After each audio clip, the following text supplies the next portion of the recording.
Parking in downtown Sarasota continues to be an issue. Not long ago, you had to pay to park there.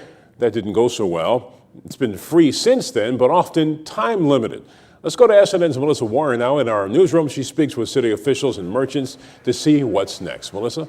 Well, feelings are certainly mixed regarding whether or not to charge drivers for parking, and if so, where and how. While no decisions have been made regarding the issue, the subject is already stirring up opinions on all sides.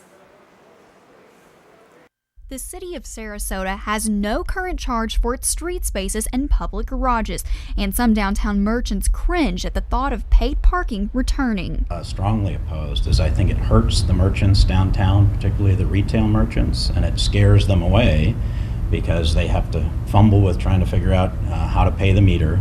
Just enforce the fees that we have now on the hourly parking, and that should be more than enough. Think about the revenue that poured into it already. These cars with the cameras and everything else, it's invasive.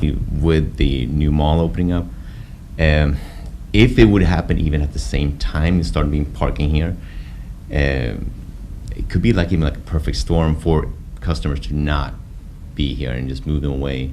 While other merchants welcome the idea as long as the technology is user-friendly.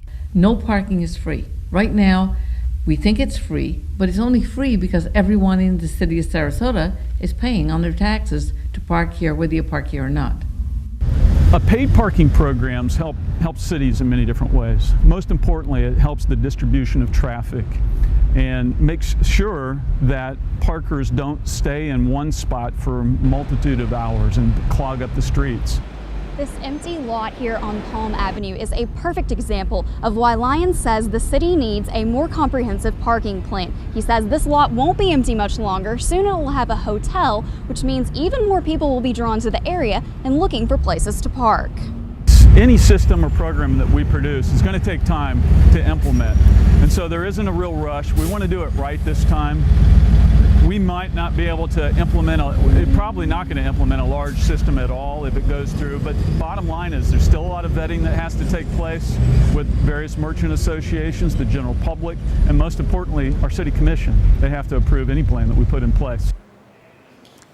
Lyons says the plan, which has yet to be finalized, still has about 60 days before it will appear before the city commissioners. All right, so if they do say yes, you have to pay, where would you pay, Melissa? Well, nothing is certain yet, but Lyons told me his advisory board, which includes some downtown merchants, is leaning more toward charging for street parking before they would be charging for the garages. We'll be watching to see what happens with that. Thank you, Melissa.